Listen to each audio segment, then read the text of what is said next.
إلى حضرة النبي المصطفى رسول الله صلى الله عليه وسلم وآبائه أمهاته وإخوانه من الأنبياء والمرسلين والملائكة المقربين وآل كل والصحابة أجمعين وجميع أولياء من الغضابة الأوتاد والنقباء والنجباء والسائر عباد الله الصالحين وإلى أرواح إسلافنا والدينا ومشايخنا وحواشينا وقاربنا وجميع أهل هذه السلسلة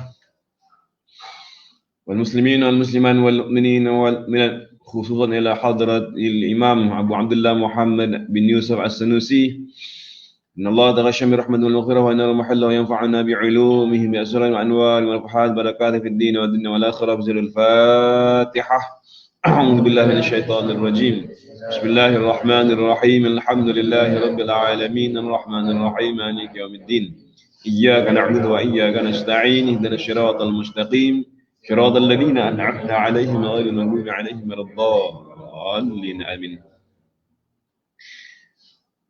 الحمد لله رب العالمين وبه نستعين على أمور الدنيا والدين والصلاة والسلام على أشرف الأنبياء والمرسلين سيدنا مولانا محمد وعلى آله وأصحابه أجمعين. قال رب اشرح لي صدري ويسر لي أمري واحلل عقدة من لساني يفقهوا قولي. ربنا افتح بيننا وبين قومنا بالحق وأنت خير الفاتحين. اللهم افتح لنا حكمتك وانشر علينا رحمتك يا ذا الجلال والإكرام. سبحانك لا علم لنا إلا ما علمتنا إنك أنت الحكيم. سبحانك لا فهم لنا إلا ما فهمتناه إنك أنت الجواد الكريم. اللهم لا سهل إلا ما جعلته سهلا وأنت تجعل الحزن إذا شئت سهلا. اللهم صل وسلم وبارك على نور الأنوار وسر الأسرار ترياق الأغيار ومفتاح باب اليسار سيدنا مولانا محمد المختار وآله الأطهار وأصحابه الأخيار عدد نعم الله وإفضاله ولا حول ولا قوة إلا بالله العلي العظيم ولا حول ولا قوة إلا بالله العلي العظيم ولا حول ولا قوة إلا بالله العلي العظيم. السلام عليكم ورحمة الله تعالى وبركاته. Waalaikumsalam warahmatullahi wabarakatuh. Dan selamat pagi dan salam ceria kepada anak-anak, tuan-tuan dan cikgu yang dikasihi sekalian. Sebelum kita meneruskan sesi pengajian ilmu tauhid berkitab dengan menggunakan kitab Matan Ummul Barahin pada pagi ini, marilah sama-sama kita mengungkapkan selawat ke atas Nabi Muhammad sallallahu alaihi wasallam sebagai lambang kita bersyukur di atas nikmat dibangkitkan baginda sallallahu alaihi wasallam kepada umat akhir zaman, dan juga kita mohon kepada Allah Subhanahu wa taala agar dihilangkan kebimbangan baginda yang terhadap umatnya, dan mudah-mudahan dipenuhi pengharapan baginda terhadap umat di akhirat kelak. Dan kita berselawat sebanyak 7 kali. Selawat Fawatih ini adalah selawat permulaan sebelum kita daripada menuntut ilmu, dan kita harapkan agar Allah Subhanahu wa taala mempermudahkan urusan kita untuk menuntut ilmu, dikurniakan kefahaman, dan juga Allah Subhanahu wa taala mempermudahkan kita untuk bertindak, untuk beramal dengan ilmu yang bakal kita dapat pada pagi ini insya-Allah. Bismillahirrahmanirrahim. Allahumma salli ala sayyidina Muhammadin salatan takunu fi khazainillah wa takun lana wal mu'minina farajan wa farhan wa surura وعلى آله وصحبه وسلم تسليما كثيرا. اللهم صل على سيدنا محمد صلاة تكون في خزائن الله نورا وتكون لنا المؤمنين فرجا وفرحا وسرورا وآله وصحبه وسلم تسليما كثيرا.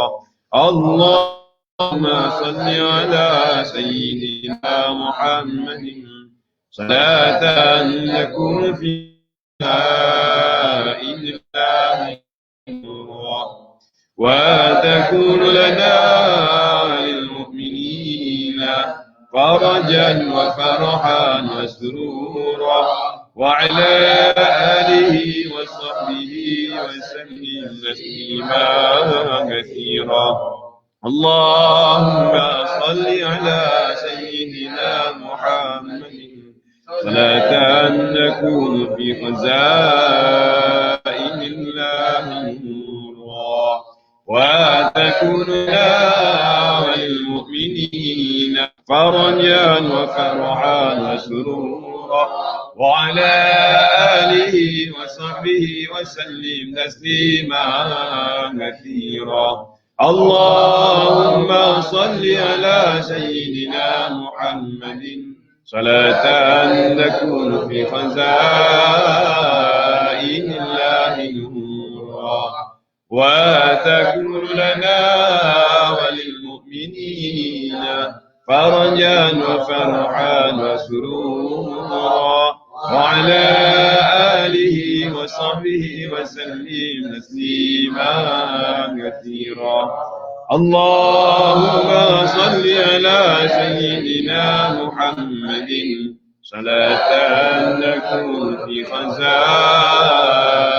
الله نورا وتكون لنا وللمؤمنين فرجا وفرحا وسرورا وعلى آله وصحبه وسلم تسليما كثيرا.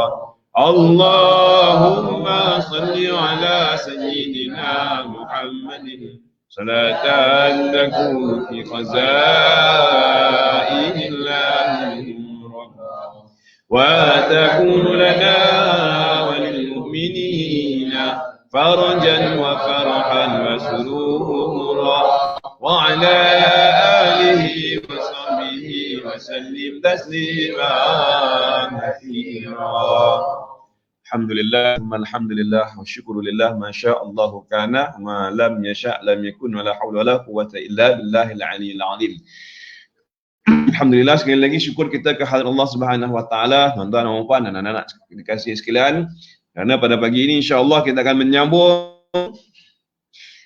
sesi pengajian ilmu tauhid berkitab dengan menggunakan kitab Matan Ummul Barahin. Dan sebelum tu, terlebih dahulu tuan-tuan dan cik puan yang sedang menyaksikan, yang sedang menonton sesi live kita pada pagi ini, saya mohon kerjasama anda. Apakah suara saya dapat didengari dan gambar saya dapat dilihat dengan jelas? Sekiranya anda boleh dengar, anda boleh lihat dengan jelas, mohon anda komen di ruangan bawah jelas. Okey?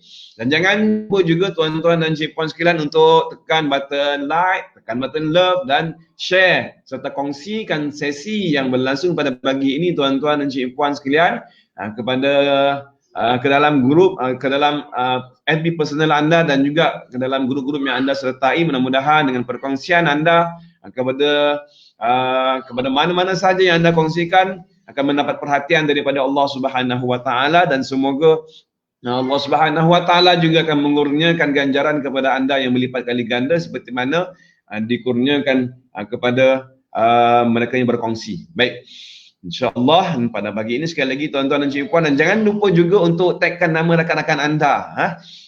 Jangan lupa untuk tagkan nama rakan-rakan anda di ruangan komen di bawah.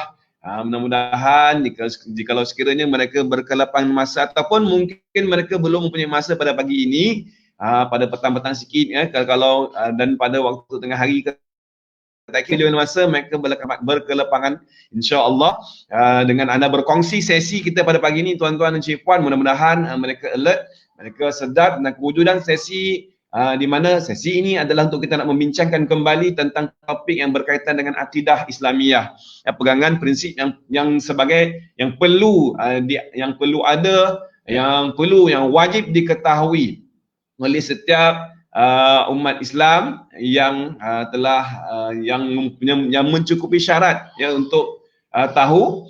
Mudah-mudahan akan membantu mereka dan juga mudah-mudahan akan mendekatkan diri mereka lagi kepada Allah dan lebih rapat dengan Allah Subhanahu wa taala. Amin ya rabbal alamin. Dan sebelum kita meneruskan sesi pada pagi ini, sekali lagi tuan-tuan dan puan, persediaan untuk kita menuntut ilmu ni ada 4 perkara. Okey, yang pertama sekali adalah kita perlunya meletakkan diri kita dalam keadaan tawaduk ataupun bersifat dengan tawaduk. Kerana ilmu itu ibarat air, air dia akan bertakung di tempat yang rendah yang mempunyai ruang. Demikian jugalah jika sekiranya kita nak ilmu bertakung dalam diri kita, hendaklah kita kosongkan hati dan rendahkan lagi dalam, insya-Allah lagi banyak ilmu akan bertakung dan akan lebih mudah lagi ilmu menyerap ke dalam jiwa kita. Dan untuk nak mempermudahkan lagi ilmu itu meresap sekaligus insya-Allah untuk kita dapat berbuat beramal ataupun berbuat tindakan untuk ambil tindakan daripada ilmu yang telah kita dapat. Ada perkara yang kedua yang sangat penting juga sebelum kita menuntut ilmu ni tuan-tuan dan puan sekalian adalah niat. Okey. Dan niat ada 3 tuan-tuan dan puan, ada berapa? Ada 3. Yang pertama sekali niat kita nakkan ilmu yang bermanfaat. Yang kedua kita nak amalkan ilmu tersebut, dan yang ketiga kita nak sebarkan, kita nak kongsikan. Dan ketiga-tiga ni kita lakukan adalah semata-mata kerana Allah Subhanahu Wa Taala. Lebih spesifik lagi, kita nak mendapatkan perhatian, keredaan, kasih sayang daripada Allah Subhanahu Wa Taala. Hidup kita sangat singkat tuan-tuan dan cik puan sekalian. Jadi fikir-fikirkanlah apa yang kita nak lakukan sebagai persiapan dan persediaan kita sebelum daripada berpindah ke alam yang seterusnya tuan-tuan dan cik puan. Inilah sahaja masa yang kita ada untuk kita rebut, untuk kita gunakan sebaik-baiknya supaya untuk demi untuk melakukan perkara yang bermanfaat, supaya insya-Allah sebab tu kita dah tak ada nanti tuan cik puan, kita dapat meninggalkan kesan yang baik, kita dapat meninggalkan peninggalan yang mana peninggalan tersebut mempunyai manfaat kepada orang lain, dan moga-moga manfaat itu ganjarannya akan terus mengalir senantiasa ke dalam kubur kita walaupun setelah ketiadaan kita. Baik.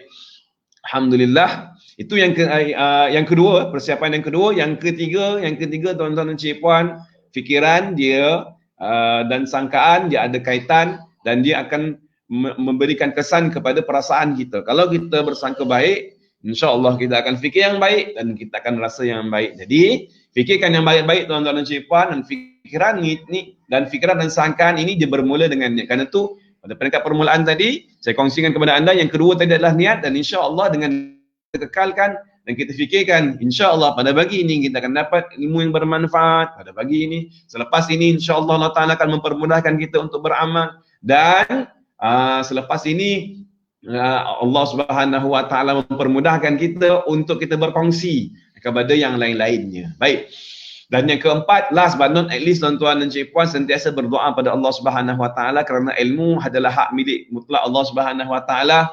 Walaupun kita rajin untuk mendengar ceramah, kuliah dan menghadiri majlis-majlis ilmu, ya, namun ilmu adalah hak milik mutlak Allah Subhanahu Wa Taala. Kita doa juga tuan-tuan dan cik puan, walaupun ilmu itu bertambah dengan usaha kita rajin untuk menuntut ilmu.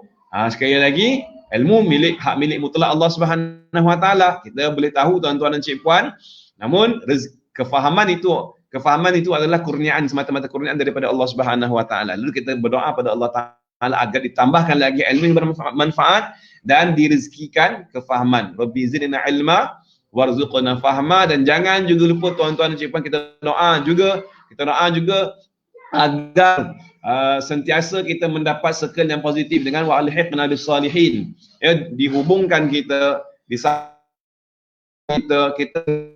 kerana persekitaran sahabat-sahabat dan rakan-rakan yang sentiasa mendorong kita untuk melakukan kebaikan, yang sentiasa mendorong kita untuk menuntut ilmu yang bermanfaat, yang sentiasa mengajak kita dan berlumba-lumba untuk melakukan kebaikan dan kebaikan. Allahumma amin ya rabbal alamin. Alhamdulillah, sekali lagi syukur kita kehadirat Allah dengan izinnya tuan-tuan dan cik puan sekalian, kita dapat menyambung. Dan pada hari ini tuan-tuan dan cik puan, kita akan sambung topik yang seterusnya, yang kedua, iaitu masih lagi berada dalam muqaddimah, ya, dan di mana pada pagi ini kita nak sambung muqaddimah alhamdulillah. Dan sebelum kita nak sambung muqaddimah alhamdulillah, kata-kata pengarang kitab kita, terlebih dahulu saya nak recap tuan-tuan dan puan apa yang telah kita pelajari semalam, iaitu kita telah membincangkan tentang muqaddimah bismillahirrahmanirrahim yang telah dimulakan oleh pengarang kitab kita Syekh Al-Imam As-Sanusi pada awal-awal muqaddimah kitab Matan Ummul Barahin dimulai dengan Bismillahirrahmanirrahim dan telah saya kongsikan kepada anda dia punya makna yang tersurat dan makna yang tersirat dan alasan ataupun sebab kenapa beliau memulakan karangan dengan lafaz Bismillahirrahmanirrahim. Masih ingat lagi? Ada dua sebab ya, ada dua sebab. Sebab yang pertama, tuan-tuan dan puan-puan, anak-anak sekalian, iaitu untuk mengikut Al-Quran, mencontohi Al-Quranul Karim. Itu sebab yang pertama. Kerana Al-Quran dimulai dengan surah Al-Fatihah. Dan pada surah Al-Fatihah itu bermula dengan kalimah Bismillahirrahmanirrahim. Oleh kerana itu, pengarang kita juga sebagai menurut kitab yang paling mulia, iaitu kitab yang diturunkan oleh Allah Subhanahu Wa Taala daripada langit, maka beliau juga memulakan karangannya kitab Matan Ummul Barahin ini dengan lafaz Bismillahirrahmanirrahim. Demikian juga para alim ulama yang lain-lain dan juga tuan-tuan dan puan-puan sekalian ya, dan anak kebanyakan kitab-kitab yang dikarang oleh para alim ulama ni pasti dia tak meninggalkan kalimah Bismillahirrahmanirrahim. Apa ya? Kerana inilah pertama sekali adalah kerana mencontohi Al-Quran, dan yang kedua adalah kerana beramal dengan hadis Nabi sallallahu alaihi wasallam, iaitu kullu amrin di balin la yubda'u fihi bi bismillah fa huwa akhta. Setiap urusan yang tak dimulai pada awalnya dengan lafaz Bismillahirrahmanirrahim, maka dia akan sedikit keberkatannya. Sedikit saja keberkatan. Maksud sedikit keberkatan ni dia tidak bertambah tuan-tuan dan cik-puan, dan dia tak berkembang. Okey. Jadi mulakan dengan Bismillahirrahmanirrahim dan kita mencontohi dan kita doakan juga tuan-tuan dan cik-puan, kerana dia bukan kebiasaan ya. Oleh kerana kebanyakan manusia, kebanyakan orang bila tak diajar daripada kecil, semenjak kecil lagi tuan-tuan dan cik-puan ya, kita takkan biasa untuk nak memulakan sesuatu dengan bismillah. Oleh kerana itu kita kena mulakan dan kena biasakan tuan-tuan dan cik-puan. Macam mana kita nak biasakan ya? Kerana ini adalah suatu amalan yang luar biasa. Kebiasaan yang kebanyakannya amalan bismillah ni bukan suatu amalan yang mudah untuk kita nak praktikkan, betul? Okey. Nak buat sesuatu, sebelum nak buat sesuatu baca bismillah. Oleh kerana kita terbiasa kalau nak makan dulu. Perut dah lapar kan? Perut dah lapar, memang dah tak sabar dah, main balun je lah, main makan je lah. Okey. Jadi tu nak membiasakan macam mana tuan-tuan dan puan, just biasakan saja. Okey. Biasakan saja dan sentiasa membacakan Bismillahirrahmanirrahim. Baik. Dan alasan itu yang kedua. Jadi bermakna kenapa kita kena memulakan bismillah? Kerana bismillah adalah kunci kepada keberkatan. Dan pada pagi ini kita nak sambung lagi tuan-tuan dan cik-puan ya, mukadimah pengarang kitab masih lagi pada awal-awal kitab. Kita nak bincangkan saya kongsikan sebentar dia punya teks ya, iaitu kata musannif qala Syekh musannif rahimahullahu taala wa nafa'ana bi 'ulumihi fid darin amin ya rabbal alamin. Alhamdulillah wassalatu wassalamu ala Rasulillah. Alhamdulillah. Ya, hari ini kita nak bincangkan muqaddimah perkataan beliau, iaitu alhamdulillah. Alhamdulillah. Yang pertama sekali tuan-tuan dan cik-puan, kita nak membincangkan tentang makna lafaz alhamdu. Apakah itu pengertian alhamdu? Alhamdu ini kalau diterjemahkan ke dalam bahasa Melayu, iaitu segala puji bagi Allah. Okey, segala puji bagi Allah. Kalau anda perhatikan terjemahan yang dibuat di bawah itu kan, selepas daripada matan dia adalah inilah. Matan ini kata-kata Syekh Imam As-Sanusi ya, yang dalam bahasa Arab. Kemudian yang bahasa Melayu itu adalah terjemahannya. Terjemahan segala puji bagi Allah. Alhamdulillah, segala puji bagi Allah. Tuan-tuan dan puan, alhamdulillah ni kalau menurut dalam bahasa Arab diterjemahkan ke dalam bahasa Melayu, alhamdulillah ni penjodoh bilangannya itu hanyalah satu sahaja. Dia adalah dipanggil sebagai mufrad. Okey, mufrad, isim mufrad. Isim mufrad ni penjodoh bilangannya adalah satu sahaja. Satu sahaja. Jadi bermakna kalau kita ikut dia punya terjemahan yang asal, hamdu tu satu pujian, satu pujian. Tetapi kenapa kebanyakan kita para alim ulama, bukan di sini sajalah, bukan penterjemah sahaja yang menterjemah dengan segala puji. Kebanyakan kitab-kitab ya diterjemahkan, hatta tafsir kalau kita buka pun surah Al-Fatihah segala puji kan diterjemahkan juga dengan makna segala puji. Segala ni tuan-tuan dan puan-puan sekalian, segala ni satu ke banyak Segala. Segala ni banyak ke satu? Satu ke banyak? Atau banyak ke banyak? Segala puji. Banyak segala banyak.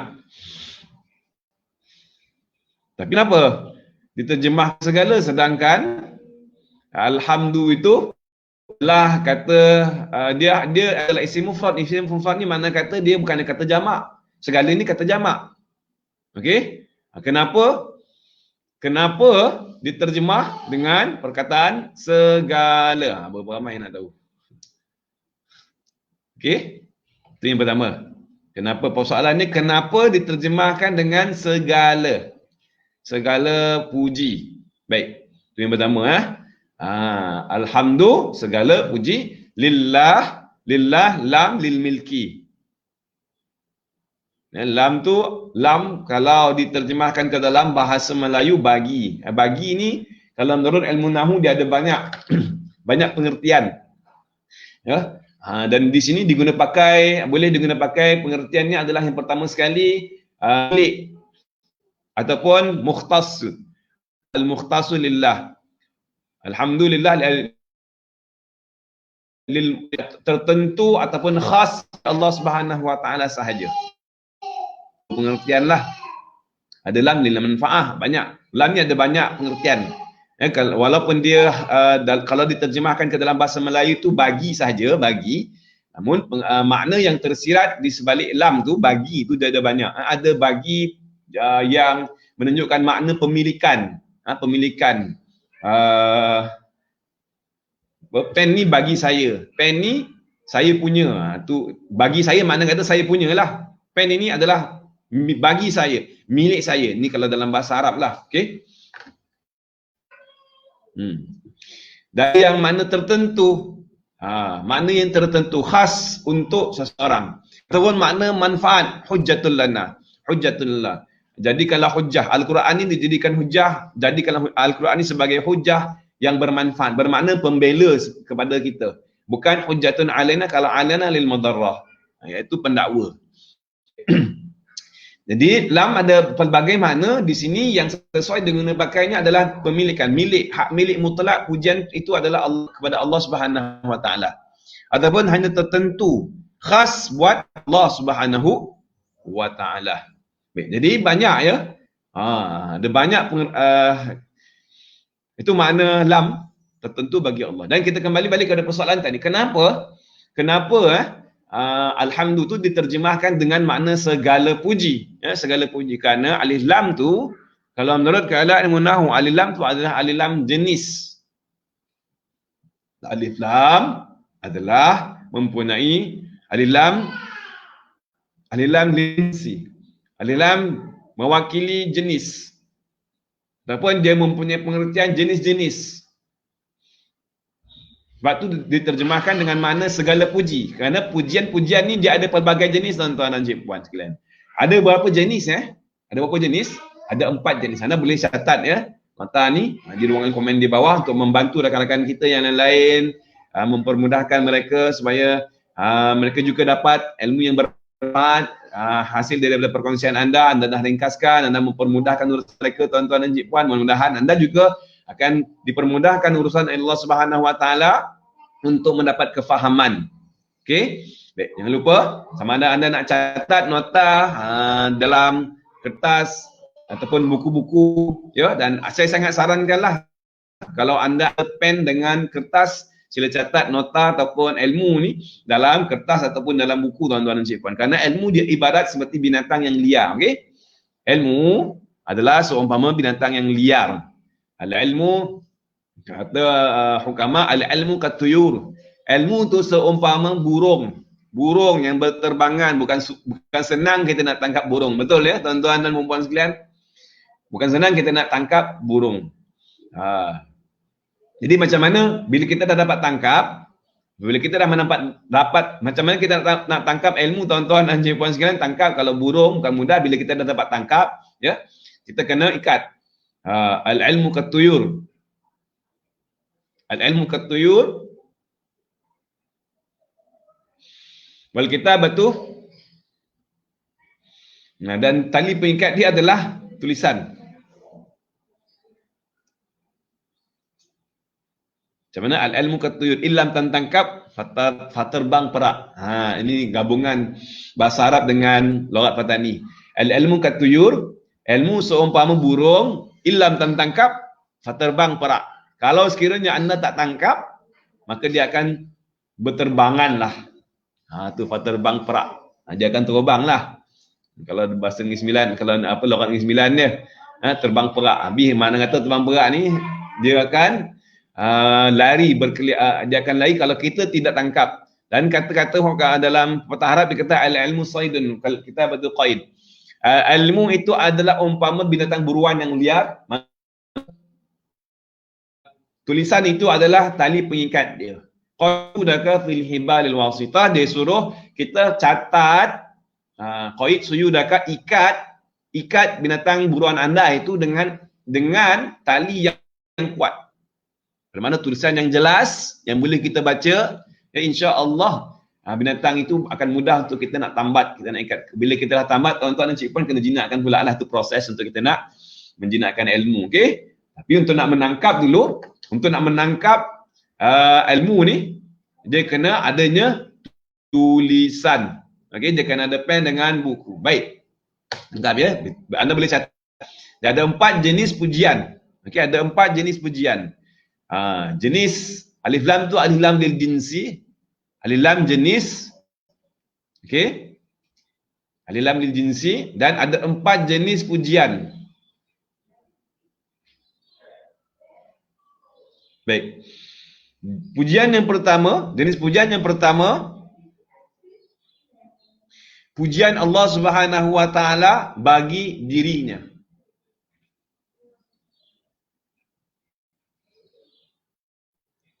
Seperti contoh Allah Subhanahu wa taala dalam surah Al-Fatihah pada awal-awal selepas bismillahirrahmanirrahim, alhamdulillahirabbil alamin, segala puji bagi Allah.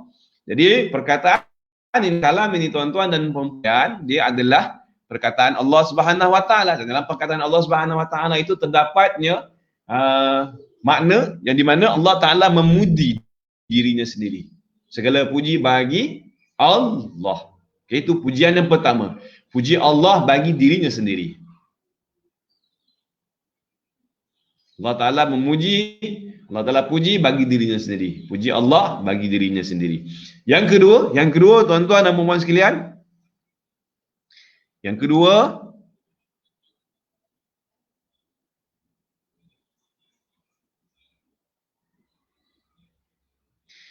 kedua, puji manusia sesama manusia.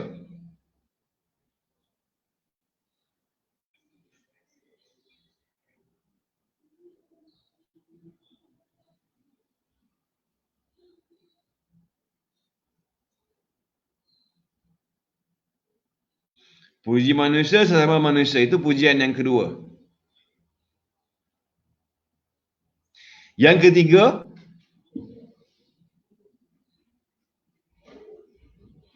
puji manusia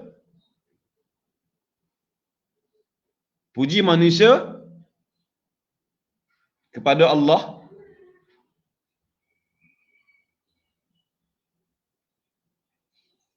Dan yang ketiga,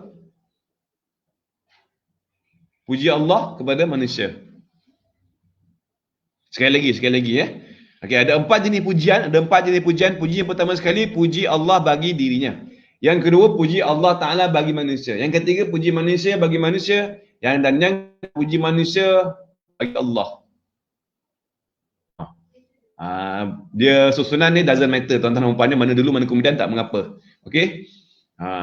Kalau kita susun secara teraturnya, pertama sekali puji Allah bagi Allah. Puji Allah bagi hamba. Okey, puji hamba bagi Allah, puji hamba sesama hamba. 4 jenis pujian. Okey, 4 jenis pujian. Sekali lagi, yang pertama sekali adalah puji Allah bagi dirinya sendiri. Yang dua, puji Allah bagi hamba. Yang ketiga, puji hamba sesama hamba. Ataupun puji hamba bagi Allah dulu. Dan yang keempat, puji hamba sesama hamba. Baik. Okay, ya.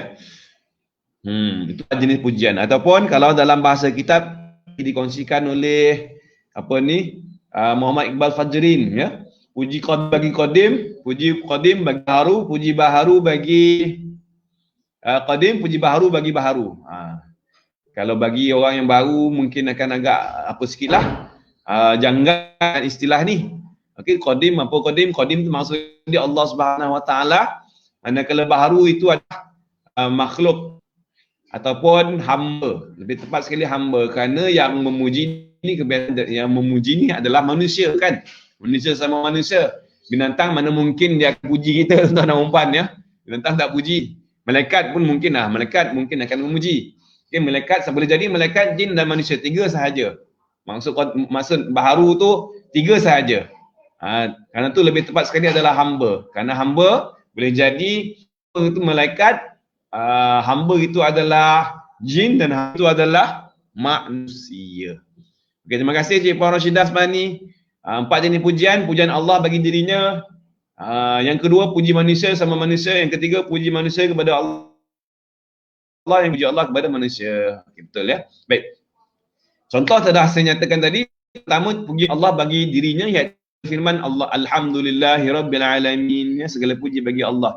Yang kedua, puji Allah bagi hamba. Allah Subhanahu Wa Taala muji kepada Nabi Ayub, ni'mal 'abdu innahu awwab. Dan kata setengah mufassir, ahli tafsir mengatakan bahawa yang dimasukkan dalam ayat ni adalah orang yang banyak bertaubat. Mereka yang selalu bertaubat pada Allah Subhanahu Wa Taala juga mendapat kepujian. Dipuji oleh Allah Subhanahu Wa Taala. Okey. Tuan-tuan dan puan-puan sekalian, di saat kita mendapat puji, apa yang kita akan rasa? Okey. Apa yang kita akan rasakan bila mana kita mendapat puji? Rasa apa? Boleh nak kongsikan? Sesi santai tuan-tuan dan puan, anda jangan berkongsi saja. Kalau ada soalan daripada anda boleh tanya tuan-tuan dan puan, ya. Dan kalau ada persoalan daripada saya, anda boleh jawab, ya. Sesi ni santai-santai saja, kita tak ada ketat-ketat sangat, okey. Dan sila relax saja, dan jangan terlalu santai sangatlah. Terlalu santai kan hingga terlentok lah. Baik. Boleh ya? Kita akan rasa seronok, betul? Kita akan rasa best, bangga, kata Amirul Akmal. Muhammad Haziq Fikri, best kata dia. Terima kasih, bro. Okey. Best kata dia, bangga. Seronok kan mendapat pujian daripada seseorang, kita akan rasa, dan puji ini sebenarnya adalah satu bentuk motivasi. Bila mana kita memuji seseorang, tapi puji yang bagaimana? Puji yang ada puji yang dicela, ada puji yang terpuji. Okey. Jadi ala kulli hal, puji ini dia akan mendatangkan kesan yang positif kepada seseorang. Baik. Dan demikian pula tuan-tuan dan puan-puan sekalian, bila seseorang mendapat pujian daripada Allah Subhanahu Wa Taala, semestilah akan merasa bahagia, okay? Akan rasa tenang. Sebab tu orang yang banyak bertaubat, orang akan rasa tenang. Dia akan mudah untuk mencapai kebahagiaan. Sebab apa? Sebab dia sentiasa kembali balik pada Allah Subhanahu Wa Taala. Bila dia bertaubat pada Allah Taala, Allah Taala akan puji, ni'mal 'abdu innahu awwab. Okey?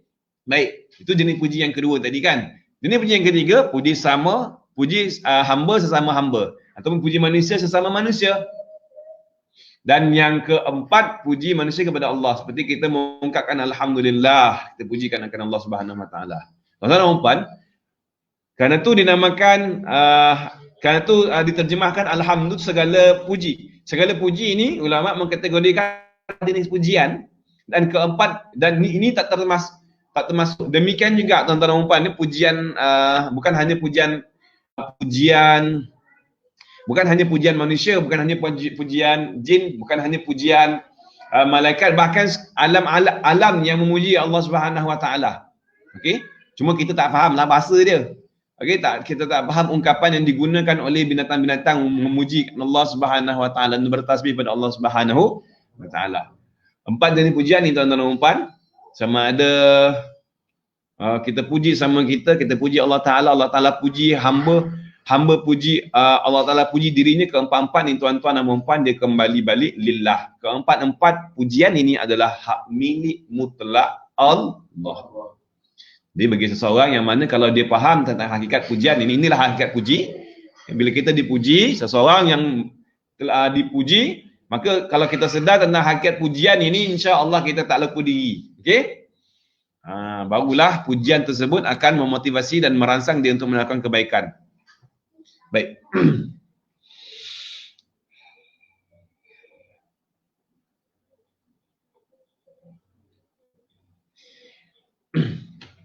Boleh Jelas?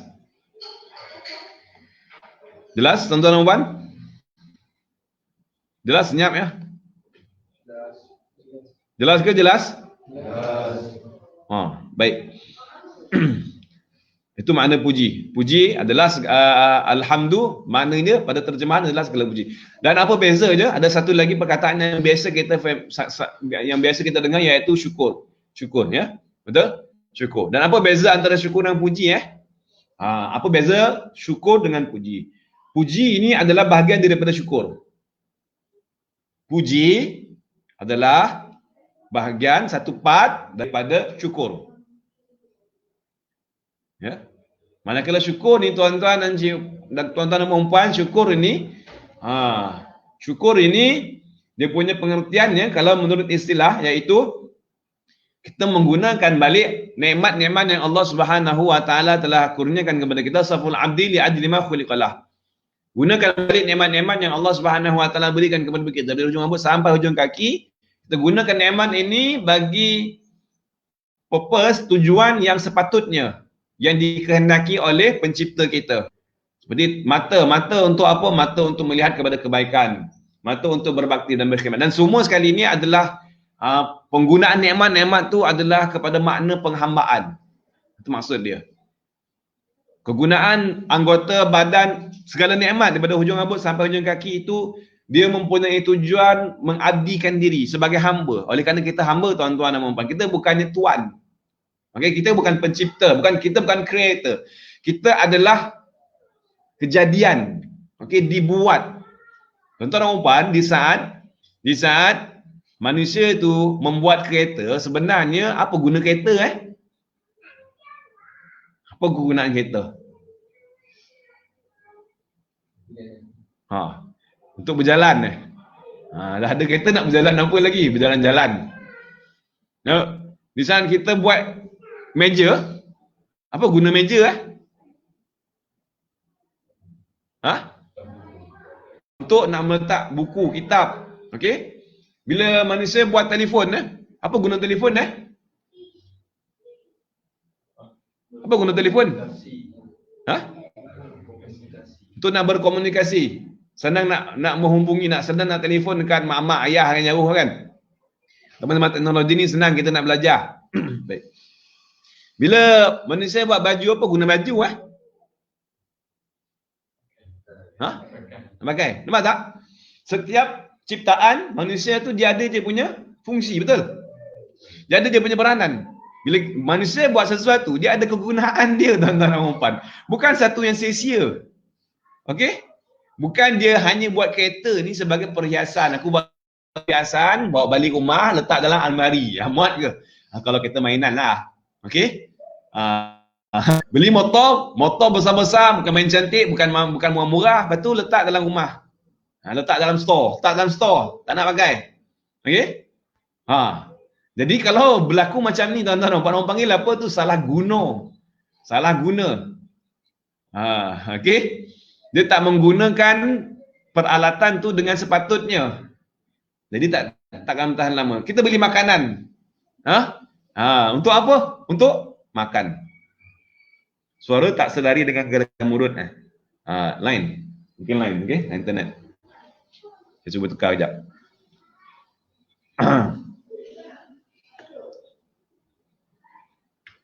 Hello?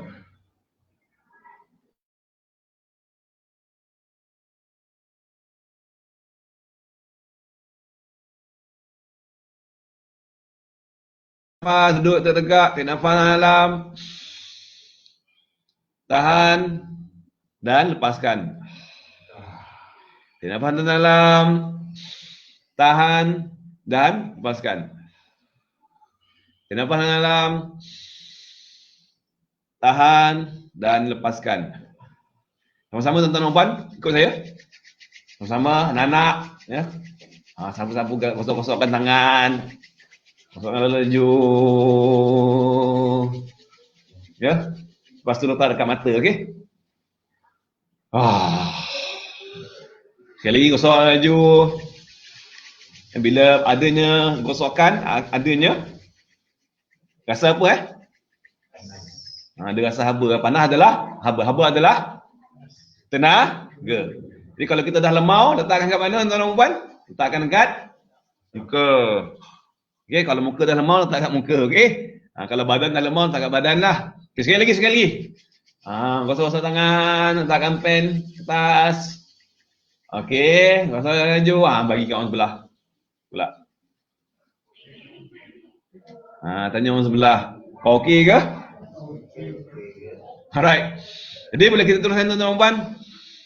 Kita sambung balik. Jadi bermakna setiap apa sahaja yang dijadikan oleh manusia itu mempunyai tujuan yang tersendiri, ada kegunaannya yang perlu kita kena guna dengan sebetulnya. Pisau gunanya untuk memotong, bukan untuk membunuh. Okey? Membunuh adalah satu kesalahan dan dia salah di sisi undang-undang, bukan di Malaysia saja, bahkan satu dunia. Setuju? Nampak tak? Setiap apa sahaja yang diciptakan oleh manusia itu dia mempunyai kegunaannya, dan kegunaan ini adalah ada kegunaan yang betul dan memberikan manfaat bukan hanya kepada dirinya, bahkan kepada orang lain. Demikian juga ada kegunaan yang salah guna. Seperti contoh yang paling ketara adalah perkataan yang kita selalu dengarkan bila sebut salah guna ni adalah penyalahgunaan dadah. Okey? Kenapa ada perkataan macam tu? Sebab dadah tu ada cara betul yang digunakan, maka dibuat ubat kan oleh farmasikal apa. Penggunaan kuantiti yang dibenarkan sahaja. Tapi kalaulah dia berlebih dos, sebab tu adanya ungkapan ataupun istilah penyalahgunaan dadah. Demikian jugalah apa-apa sahaja peralatan, kalau kita salah gunakan bermakna itu dinamakan sebagai menyalahguna. Demikian tuan-tuan dan puan, bila Allah Ta'ala buat manusia, sekali lagi, bila Allah Ta'ala ciptakan manusia, setiap alat yang diberikan kepada manusia, daripada mata, telinga, mulut, tangan, otak, kaki, perut, kemaluan dan semua sekali ni tuan-tuan dan puan-puan sekalian ada manfaatnya untuk manusia itu sendiri. Jelas? Lalu apa manfaat mata? Mata untuk melihat. Dan again sekali lagi, kegunaan ni dia ada dua sahaja. Boleh jadi betul cara penggunaannya dan boleh jadi salah cara penggunaannya tuan-tuan dan puan. Bagaimana kita nak tahu cara penggunaan yang betul? Refer balik kepada pencipta, kan ada manual. Okey? Kereta bila dibuat kan ada manual bagaimana kita nak gunakan. Macam mana cara servis dia. Okey? Salah satu alat semua dia ada dia punya panduan untuk kita menggunakan kembali. Cara guna dia. Right? Kalau salah guna apa berlaku tuan-tuan dan puan, dia akan tak tahan lama, dia akan rosak, cepat rosak. Okey, itu yang akan berlaku kalau sesuatu produk yang diciptakan oleh manusia tak betul cara penggunaan dia. Demikian juga manusia tuan-tuan dan puan sekalian. Bila Allah Ta'ala buat manusia, manusia adalah ciptaan Allah. Kita ada pencipta, bukan kita yang mencipta, kita diciptakan dan kita perlu merujuk kepada pencipta kita. Apa sepatutnya tangan kita buat? Apa sepatutnya telinga kita buat? Apa sepatutnya mata kita buat? Apa sepatutnya mulut kita buat? Apa sepatutnya kaki kita buat? Jelas ke jelas? Okey? Dan kalau kita tak merujuk kepada pencipta tuan-tuan dan puan, bermakna kita menyalahgunakan. Kita akan gunakan setiap nikmat yang Allah Ta'ala bagi ini dengan cara yang tidak betul ataupun dinamakan penyalahgunaan nikmat. Itu dia punya ungkapan istilahnya. Anda boleh catat di bawah tu. Penyalahgunaan nikmat, itu keyword dia. Salah guna nikmat tuan-tuan dan puan. Mata sepatutnya digunakan untuk Dan setiap kegunaan ini dia ada kesan, okey? Ada kesan. Sekali lagi, dia ada kesan. Seperti pisau tadi, dia ada kesan. Kalau kita betul gunakan, dia akan memberikan manfaat. Bila dia memberikan manfaat, dia akan mempermudahkan urusan kita, urusan kehidupan seharian kita. Okey? Tapi kalau dia disalahgunakan, kita gunakannya untuk melakukan aktiviti jenayah, melukakan seseorang, dia akan mendatangkan kesan juga, kesan yang tidak baik. Dan kesan ini, dia akan dirasai tuan-tuan dan puan. Setuju? Okay, pisau kalau betul cara guna, dia memudahkan kita rasa, okey, kita akan rasa lebih tenang. Betul? Sebab dia dah bantu kita untuk mempermudahkan urusan kita. Kereta, motor, dia dah bantu kita. Kita akan lebih lega lagi tuan-tuan dan puan nak pergi tempat kerja tak terlewat. Okey? On time ataupun before time. Ada juga yang lewat juga kan. Buat macam ni tu pilihan lah. Tapi dia dah mempermudahkan, menjimatkan masa kita, perjalanan kita nak pergi ke Seremban. Kalau contoh, seperti keadaan saya di sinilah, di Kuala Pilah nak pergi Seremban, 30 minit sahaja. Tapi kalau tak ada kereta, apa akan berlaku? Mungkin berjam-jam nak sampai, walaupun jaraknya hanya 30 km tuan-tuan dan puan. Okay, tapi dengan kenderaan hanya, dengan kereta ataupun dengan motor hanya lebih kurang 30 minit sahaja dah boleh sampai. Bila kita sampai dalam keadaan yang cepat, apa kita rasa? Lega kan? Tak letih. Dan nampak? Ada perasaan-perasaan ataupun rasa-rasa yang bagus, yang positif. Sebaliknya tuan-tuan dan puan, kalau sekiranya dia disalahgunakan, maka dia akan ada kesan juga kepada jiwa kita, kesan kepada perasaan kita rasa tak best. Demikian juga tuan-tuan dan puan. Segala nikmat yang Allah Ta'ala bagi kepada kita, bila disalahgunakan, dia ada kesan yang tak baik pada jiwa kita. Sebab tu jiwa kita tak tenang, jiwa kita tak tenteram, jiwa kita tak bahagia. Kenapa? Sebab kita tak ikut guideline, kita tak ikut manual yang Allah Ta'ala bagi. Sepatut macam ni, kegunaan tangan macam ni, kegunaan mata macam ni, kegunaan telinga macam ni. Tapi kita tak buat exactly apa yang ditunjukkan. Kita buat apa yang kita nak buat. Okay? Kita buat apa yang kita nak buat dan nak memuaskan hati kita, dan pada in fact tak memuaskan pun. Okey, kita anggap ni aku nak buat apa sahaja suka hati aku, asalkan perkara itu memuaskan hati. Tapi dia tak memuaskan pun, dia hanya memuaskan nafsu sahaja tuan-tuan dan puan. Dia tak memuaskan kita punya rohani. Untuk mendapat kepuasan rohani, kita perlu merujuk kepada apa yang Allah Subhanahu Wa Taala sarankan untuk kita buat. Okey, dan apa yang disarankan oleh Allah Ta'ala, the best part dia tuan-tuan dan puan, dia memberikan kesan yang sangat bahagia, tenteram kepada jiwa kita. Ini yang kita nak sebenarnya. Walaupun nampak dia adalah berat tuan-tuan dan puan. Perintah solat 5 waktu saya semalam, you kena buat macam ni, you kena buat macam ni, you kena belajar ilmu fardhu ain. Walaupun nampak berat tuan-tuan dan puan, percayalah benda yang berat ini akan mendatangkan kebahagiaan. Dia ada kesan yang sangat besar. Sangat kesan ketenteraman dalam jiwa kita, dan kebahagiaan ni bukan hanya just dalam dunia ni tuan-tuan dan puan. Dia akan berkekalan di akhirat kelak. Okey? Sebaliknya kalau kita tak ikut tu.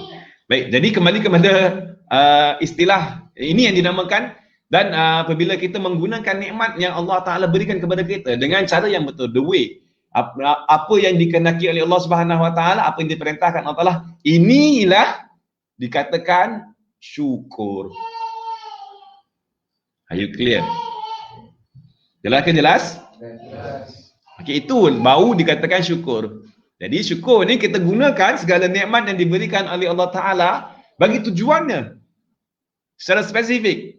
Seperti contoh mata untuk melihat kepada alam. Dan apabila kita melihat kepada alam ni tuan-tuan dan puan sekalian, kita kaitkan balik, kita relatekan balik dengan kewujudan Allah Subhanahu Wa Taala yang Maha Berkuasa, Allah Taala yang Maha menciptakan alam ini. Okey, seluruh alam ini. Setiap kali kita melihatkan kepada makhluk, kepada apa sahaja, sekali lagi kita ingat Allah Subhanahu Wa Taala. Okey, dan mata ni juga kita gunakan untuk melihat kepada kebaikan tuan-tuan dan puan. Demikian pula telinga. Telinga ni kita gunakan dia untuk mendengar perkataan-perkataan yang mendorong kita untuk melakukan kebaikan dan ketaatan kepada Allah Subhanahu Wa Taala. Mulut demikian juga. Gunakan mulut ini untuk keluarkan perkataan-perkataan yang mendorong seseorang ataupun orang lain, ya, untuk melakukan kebaikan dan ketaatan. Dan dorong juga diri kita untuk ingat Allah Subhanahu Wa Taala dengan cara berzikir. Dorong orang lain dengan cara kita berkongsi manfaat. Okey? Tangan demikian juga tuan-tuan dan puan. Kalau kita bilang semua sekali daripada hujung rambut sampai hujung kaki, semua ada fungsi yang tertentu tuan-tuan dan puan, dan bila mana kita menggunakan seluruh anggota kita dengan fungsi yang betul seperti yang dikehendaki oleh Allah Subhanahu Wa Taala, barulah kita berada dalam keadaan syukur. Dan orang yang berada dalam kondisi syukur ni tuan-tuan dan puan, nama dia orang yang bersyukur. Orang yang bersyukur. Dalam Al-Quran Allah Ta'ala kata qalilan ma tashkurun wa qalilun min ibadiyas syakur. Hanya sedikit sahaja. Sikit saja tuan-tuan dan puan, golongan hamba Allah Ta'ala yang syakur, yang bersyukur. Tak ramai tuan-tuan dan puan. Moga-moga kita termasuk dalam golongan tersebut. Allahumma amin. Ingat ya, kalau ada doa sikit-sikit, kalau ada kita berjumpa dengan ayat Allah Ta'ala kata sikit saja yang dapat, sikit saja yang dapat, kita doa tuan-tuan dan puan. Kita kena wujudkan harapan, moga-moga kita termasuk dalam golongan yang sedikit. Yang kalau kita dengar ramai yang masuk ke dalam neraka, kita mesti kena timbulkan ketakutan. Takut kita juga termasuk. Itu sikap yang perlu ada tuan-tuan dan puan. Jangan kita elakkan kita bersikap panggil apa yang dinamakan sebagai sambil lewa. Sikap acuh tak acuh. Tak kisah, aku tak kisah pun. Sikit-sikit lah, tak dia lah. Aku nak jadi aku, pokok dia aku lah. Tu kalau Negeri Sembilan lah, pokok dia Dan, pokok dia kau. Okey? Tak. Kalau kita dengar benda yang kebaikan, kita doakan juga semoga kita pun termasuk dalam golongan kebaikan tersebut. Kalau kita dengar tentang keburukan, cepat-cepat tuan-tuan dan puan, kita minta berlindung dengan Allah Subhanahu Wa Taala. Kita takut kita termasuk dalam golongan tu, kita minta berlindung, minta jauh daripada Allah Subhanahu Wa Taala. Baik. Okey, jadi doa lah banyak, semoga kita termasuk dalam golongan yang bersyukur. Qalilan sedikit saja hamba yang bersyukur. Okey, memang. Masih apa lagi ke? Selari lagi kan macam slow juga. Tak apalah, teruskan. Baik. Jelas ya? Itu biasa syukur. Jadi syukur ni dia lebih umum, general lagi lah. Pujian itu sebahagian daripada syukur. Kenapa? Sebab bila mana kita puji alhamdulillah, itu kita syukur dengan anggota mulut. Kerana dia adalah daripada zikrullah. Okey? Dia pakai line, ada pakai line ni? Ada.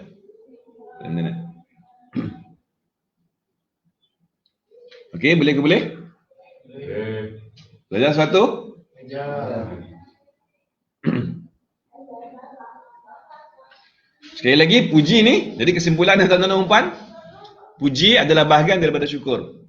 Salah satu bentuk syukur. Manakala syukur itu adalah umum, iaitu kita menggunakan kembali segala nikmat yang diberikan oleh Allah Subhanahu Wa Taala untuk tujuan setiap nikmat tersebut. Okey? Baik. Itu adalah beza di antara puji dengan syukur. Alhamdulillah dengan asyukuru.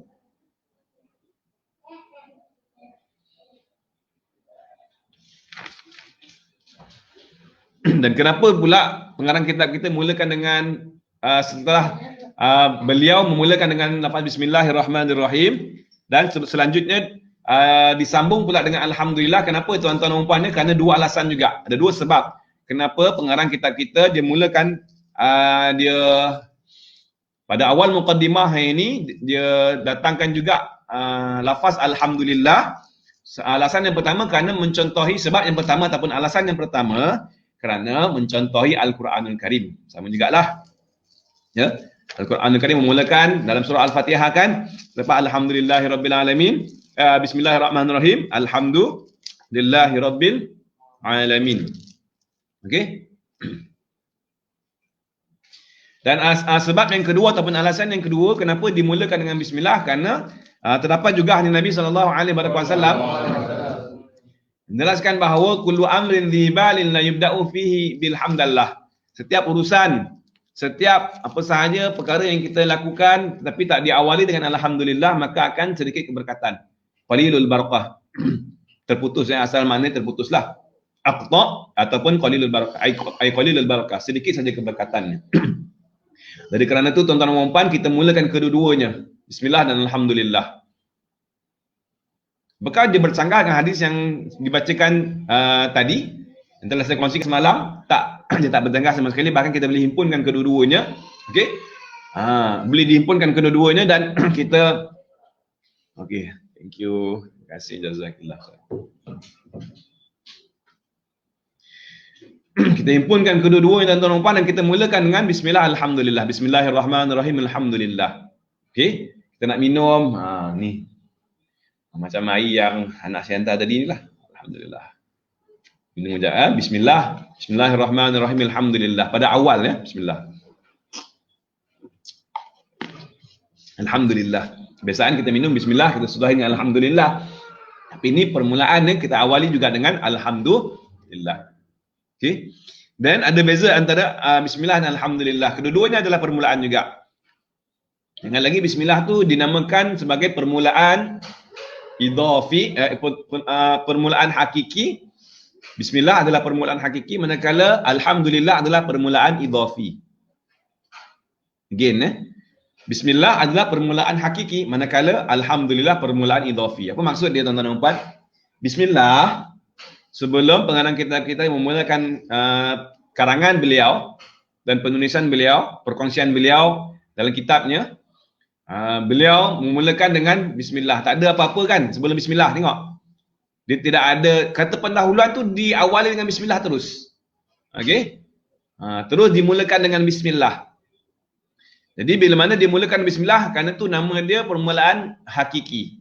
Maksud permulaan hakiki itu tidak dimulakan apa-apa pun sesuatu sebelumnya. Tidak dimulakan sesuatu perkataan pun sebelum daripada bismillah. Itu permulaan hakiki. Mula sekali.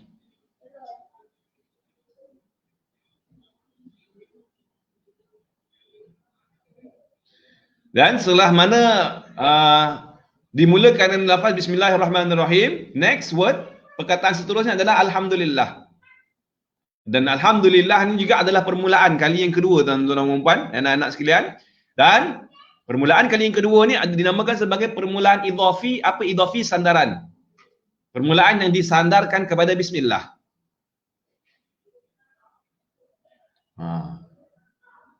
Boleh ke boleh?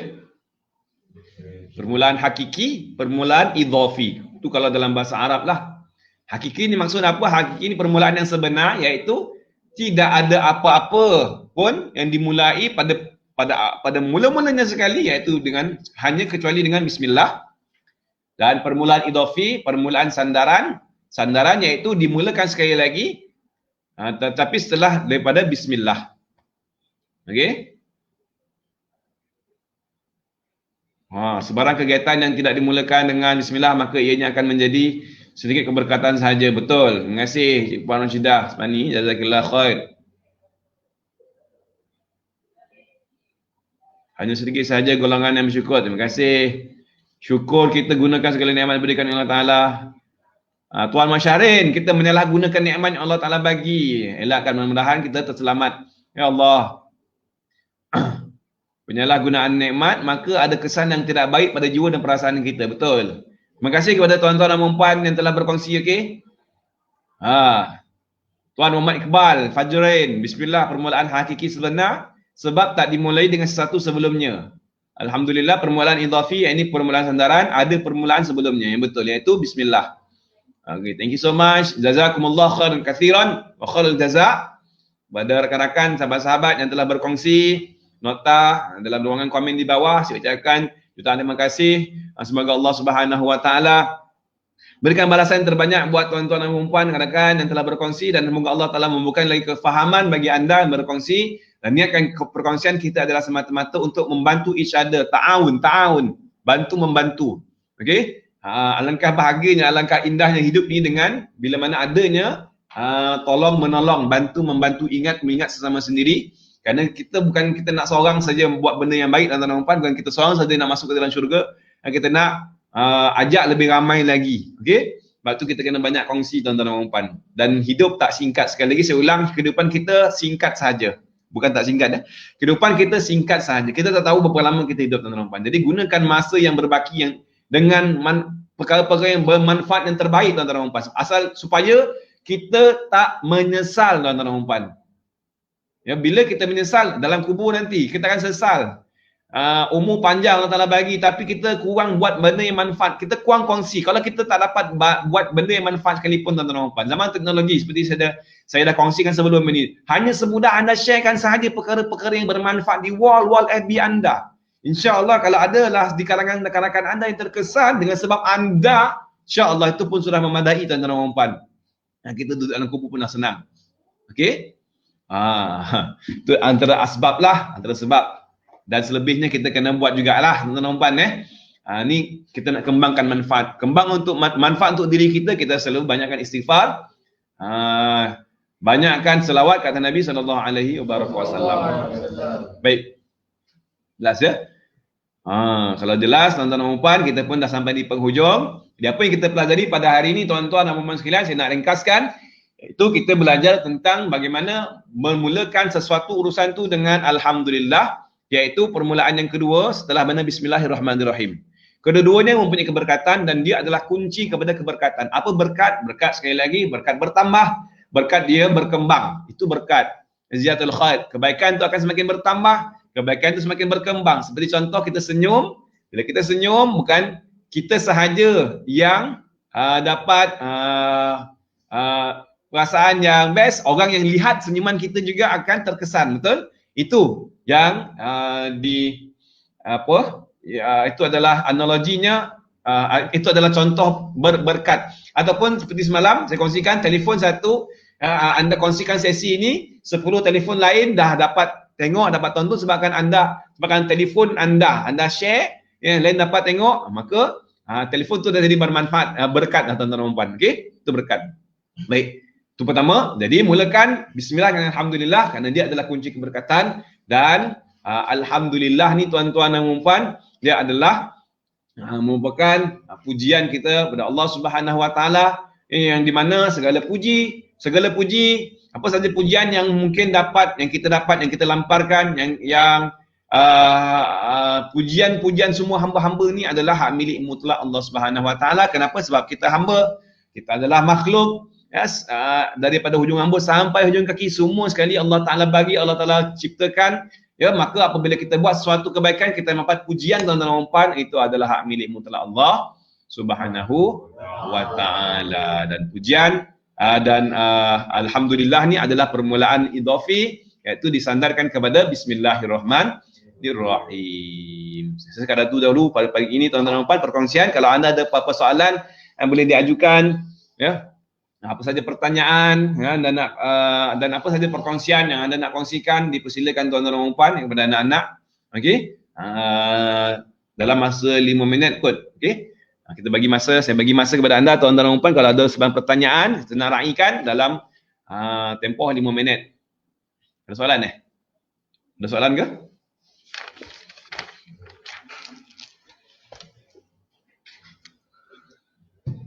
Ya. 19 Bapak huruf bismillah ada 19 balik ada banyak 19 huruf, ini yang topik semalam. 19 huruf bismillah bersamaan dengan 19 malaikat zamaniyah. Apa kan dia pelihara. Ya, betul. Kalau sentiasa mengamalkan bismillahirrahmanirrahim, kata Ibnu Mas'ud, barang siapa yang selalu mengamalkan membaca bismillahirrahmanirrahim, Allah Ta'ala akan wiqayah ni penjagaan, akan dipelihara orang yang sentiasa membaca bismillahirrahmanirrahim daripada malaikat zabaniyah. Itu di akhirat, ya, di akhirat. Dia kadang-kadang, tuan-tuan dan puan kan, dia macam ni ya.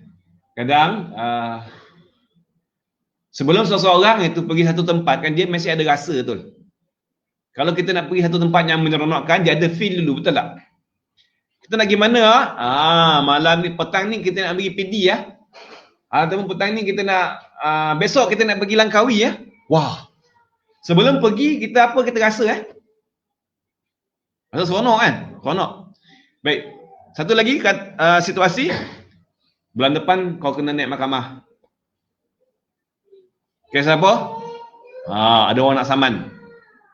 Bulan depan, bulan sampai lagi. Rasa apa sekarang ni? Rasa terancam, tak tenteram, betul? Betul? Sama juga. Seseorang yang akan masuk ke dalam syurga dan seseorang yang akan menuju ke neraka. Kedua-dua ni ada ciri-ciri ni tuan-tuan dan puan. Ada ciri-ciri ni. Ya, dalam dunia ni, sebenarnya dalam dunia lagi dia dah feel. Seseorang yang akan menuju ke syurga, dia akan feel seperti mana yang akan didapati, dikecapi oleh ahli jannah, ahli syurga. Demikian juga seseorang yang akan menuju ke neraka, sebelum dia nak menuju ke neraka, dalam dunia ni tuan-tuan dan puan, dia dah tak tenteram. Jiwa dia tak tenteram, tak tenang. Serabut dia kerja dia. Nampak? Okey?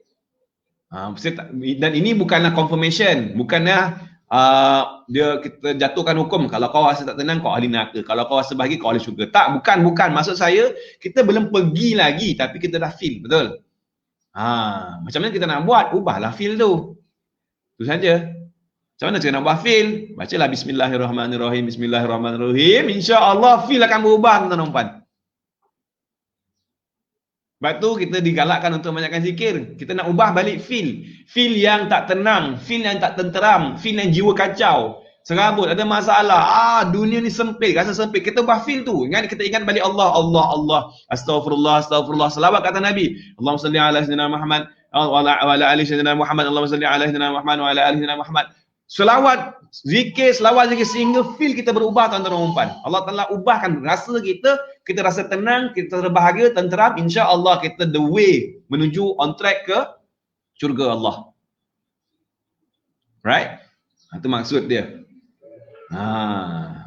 Maka kena sentiasa amalkanlah Bismillahirrahmanirrahim. Bismillahirrahmanirrahim. Insya-Allah wiqayah akan dipelihara oleh malaikat zamaniyah yang 19. Tugasnya untuk menyeksa adalah sengsara. Bila kita diseksa, kita tak tenteram, tak tenang, tak best. Dalam dunia ni, ada perasaan tu, tuan-tuan dan puan, betul ke betul? Ada perasaan tu, bagaimana nak lepaskan diri kita daripada perasaan tu? Sentiasalah baca bismillah. Sentiasalah bersama-sama dengan nama Allah. Kan Allah tu tunjang kita. Kenapa kita nak tinggalkan tunjang, tuan-tuan dan puan? Allah Ta'ala dah tunjang kita. Kenapa kita nak tinggalkan tunjang? Kalau kita tinggalkan tunjang, sebab kalau kita tinggalkan tunjang, kita akan mudah untuk tercabut. Mudah untuk berduka cita, mudah untuk putus asa, mudah untuk nak surrender. Okey? Tapi kalau tunjang kita kuat, angin tiup macam mana sekalipun tuan-tuan dan puan, insya-Allah kita boleh teruskan. Di saat orang lain habis tumbang, baru angin tiup sikit saja kan.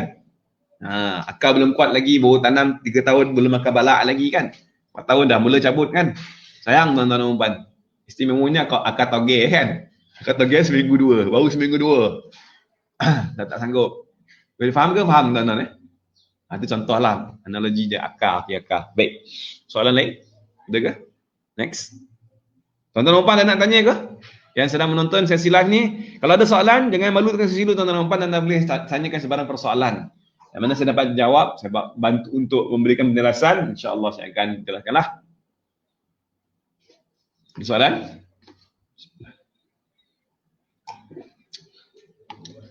Bilang bismillah tu betul ke? 19 1, 2, 3, 4, 5, 6, 7, 8, 9, 10, 11, 12, 13, 14, 15, 16, 17, 18, 19, 20, huruf. Ada soalan?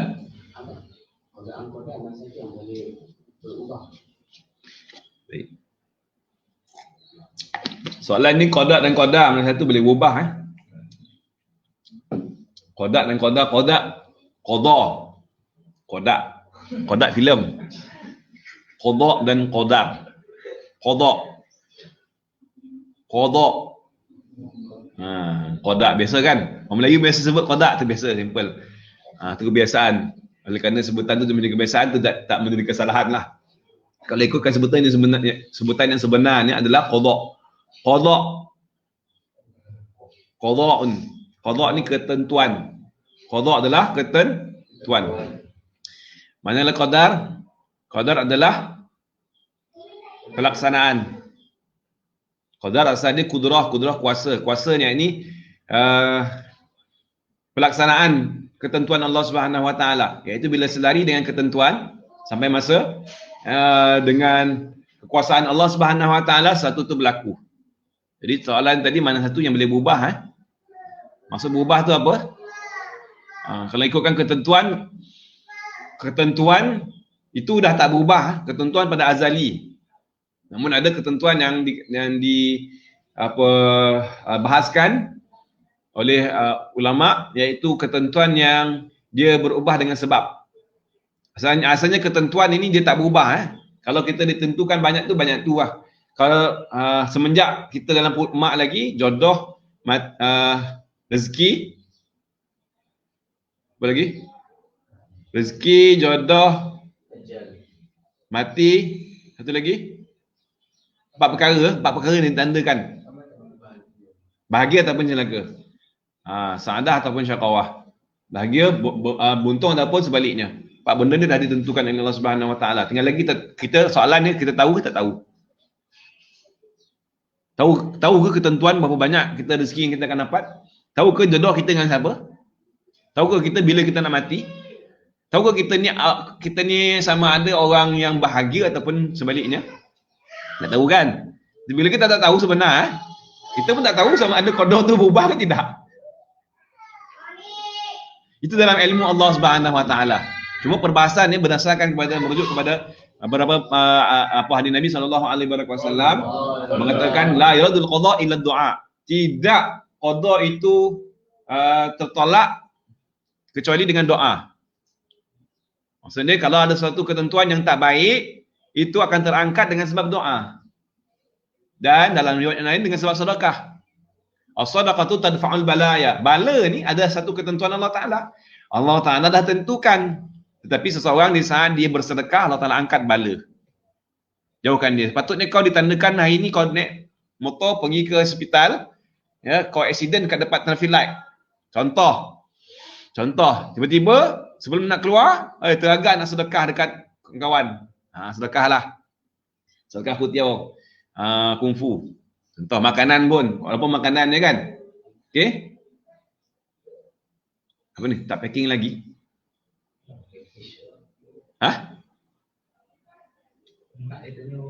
Oh, ada yang dodol mo. Ada yang dodol mo. Ingatkan benda tadi packing. Baik. Kalau nak beli dodol, jumpa dengan ni jumpa dengan ni. Anda boleh PM tepi Ustaz Muhammad Iqbal Fajrin ni. Tuan Muhammad Iqbal. PM dia. Ada dodol lah. Dodol piok. Dodol apa? Asli. Tak packing lagi. Ingat pun madrasah nak jawab. Tiba saya dodol lah ni. Okey. Jadi menjawab persoalan tadi, ketentuan Allah Ta'ala tu dia tidak akan tertolak. Ketentuan Allah Subhanahu Wa Ta'ala itu ada yang qada dipanggil sebagai qada mubram, tak berubah seperti kematian, dan qada muallaq, qada yang dia berkait dapat dengan doa. Kita rajin doa. Kalau ketentuan tu sehari RM10, insya-Allah dia akan naik sehari RM100 contoh ataupun RM20. Tapi soalan ni kita tahu ke tidak, itu je. Kita tak tahu apa ketentuan Allah Subhanahu Wa Taala. Just buat apa yang kita nak buat dan doa, banyakkan doa. Okey. Adapun pelaksanaan memang berubahlah. Dia qada ketentuan qadar itu dia mengikut qada. Bila diqadakan sesuatu, maka qadar dia mengikut. Dia hanya akan buat apa yang qada. Dia tak buat macam kita nak tiba-tiba nak buat dodol contoh. Tiba-tiba tanya soalan dodol kan. Cik Puan Rasidah tadi tiba-tiba tanya soalan dodol. Dia bukan tiba-tiba. Okey, dia bukan tiba-tiba. Dia memang dah plan, dah ada perancangan. Bukan yang kita tiba-tiba. Jadi yang berubah itu adalah qada saja. Wallahu a'lam. Baik, sekadar itu dahulu perkongsian pada pagi ini. Salah dan silap pastinya ada. Kalau sekiranya ada kesilapan, kesalahan, kekhilafan, ketelanjuran daripada diri saya, tuan-tuan dan puan, saya mohon ampun dan maaf. Terima kasih di atas perhatian dan tumpuan, tahniah dan syabas diucapkan kepada anda yang telah menyertai, yang telah sama-sama daripada sesi bermula daripada awal sehingga saat ini, tuan-tuan dan puan, dan jangan lupa kongsikan, sebarkan lagi tuan-tuan dan puan, insya-Allah. Kita boleh masuk lagi membincangkan tentang akidah, okey? Dan akidah ni adalah satu part yang sangat-sangat penting tuan-tuan dan cik puan. Yang moga-moga kita doakan agar lebih ramai lagi umat Islam yang akan mendapat penambahbaikan, meningkatkan kualiti pendirian dan pegangannya dengan Allah Subhanahu Wa Taala, pegangan yang sebenarnya, pegangan yang akan insya-Allah memberikan kesan yang mendalam, kesan ketenangan dan kebahagiaan dalam jiwanya, dan insya-Allah mudah-mudahan lebih ramai lagi yang akan clear visi kita. Kerana ini adalah visi kita, tuan-tuan dan puan. Kita hidup di dunia ni sementara sahaja. Sementara. Ya, yang kekal adalah di sana. Right? Kalau sementara ni kita gagal, na'udzubillah min dzalik. Mudah-mudahan kita tak gagal. Kalau gagal, kita takut gagal selama-lamanya. Kalau kita berjaya, insya-Allah. Dan saya doakan agar semua berjaya. Mudah-mudahan ya, berjaya untuk kita perbaiki diri kita dengan perbaiki kita punya pegangan dan pendirian akidah kita. Demikian juga dan seterusnya kita berjaya untuk membantu rakan-rakan kita, sahabat-sahabat kita, ya, agar mereka juga dapat memperbaiki pegangan akidah mereka. Allahumma amin. Amin. Ada kita tangguhkan doa, kita tangguhkan majlis kita pada pagi ini dengan pembacaan doa. Okey. Bismillahirrahmanirrahim. Alhamdulillahi rabbil alamin wassalatu wassalamu ala asyrafil anbiya'i wal mursalin wa ala alihi wa sahbihi ajma'in. Allahumma ighfir lana ma akhtana ma ta'amalna ma sarrana ma 'alanna wa ma anta a'lamu bihi minna anta al-muqaddim wa anta al-mu'akhir la ilaha illa anta. Allahumma inna nasta'di'uka ma 'allamtana faruddahu ilayna 'inda ihtiyajina ilayh. Allahumma ij'alna min ulama'ika al-'amilin al-mukhlisin al-ghurr al-muhadirin wa haqiq lana أعمالنا يا رب العالمين. واغفر لنا ذنوبنا ولوالدينا وارحمهما كما ربيانا صغيرا ولمشايخنا ولجميع المسلمين والمسلمات والمؤمنين والمؤمنات الأحياء منهم والأموات. اللهم إنا نسألك علما نافعة وأرزاقا واسعة وعملا صالحا مقبولة وسعادة الدارين وحسن الخاتمة وأنت خير الرازقين. اللهم اجعل جمعنا هذا جمعا مرحوما وتفرقنا من بعده تفرقا معصوما. اللهم لا تندهنا اللهم لا تندهنا اللهم لا تندهنا.